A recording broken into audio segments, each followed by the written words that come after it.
Gautam neuro care brain stroke migraine fits brain and spine surgeries కి best neuro surgeon. ఇప్పుడు దేశవ్యాప్తంగా అయోధ్య పేరు మార్మోగుతోంది.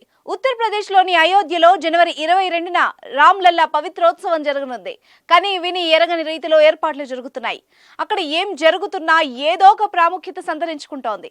దేశ విదేశాల నుంచి వేల సంఖ్యలో ప్రముఖులు రాబోతున్నారు. సామాన్య ప్రజలు ఎందరు వస్తారో లెక్క చెప్పడం కూడా కష్టమే. ఈ నేపథ్యంలో ఇక్కడి హోటళ్ల బుకింగ్స్ ఇప్పటికే 80% మేరకు పూర్తయ్యాయి. హోటల్ రూమ్ బుకింగ్ ధర గతంలో కంటే 5 రెట్లు పెరిగింది.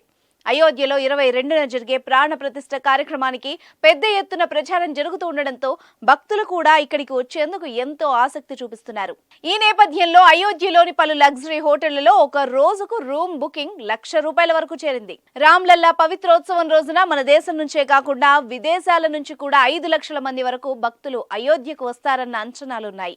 ఈ పరిస్థితుల్ని గమనించిన స్థానిక హోటళ్ల యజమానులు రూమ్ల ధరల్ని అమాంతం పెంచేశారు. హోటల్ అయోధ్య ప్యాలెస్ లో ప్రస్తుతం రోజువారీ గది అద్దె సుమారు 18,500 పలుకుతోంది.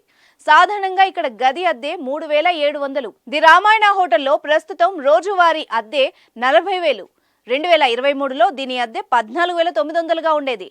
సిగ్నెట్ కలెక్షన్ హోటల్లో ప్రస్తుతం ఒక రోజు అద్దె దాదాపు 70,500. గత ఏడాది జనవరిలో ఇక్కడి గది అద్దె 16,800గా ఉండేది. ఇక మీడియాకు అందిన వివరాల ప్రకారం అయోధ్యలోని రామాయణ్ హోటల్లోని గదుల బుకింగ్స్ ఇప్పటికే 80% మేరకు పూర్తయ్యాయి. ఈ హోటల్లోని గదులు జనవరి 20 నుంచి 23 వరకు ఇప్పటికే బుక్ అయ్యాయి. ఈ హోటల్లో గది అద్దె రోజుకు 10,000 నుంచి 25,000 వరకు పెరిగింది. రానున్న రోజుల్లో ఛార్జీలు మరింత పెరిగే అవకాశం కనిపిస్తోంది. ఇటీవల అయోధ్యలోని పార్క్ ఇన్ రాడిసన్ లో విలాసవంతమైన గది ఒక రోజుకు ₹1,00,000 బుక్ అయ్యేది. ఈ హోటల్లోని గదులన్నీ బుక్ అయ్యాయని హోటల్ యాజమాన్యం తెలిపింది. గతంలో ఈ హోటల్లో గది అద్దె కనీసంగా 7,500 ఉండేది.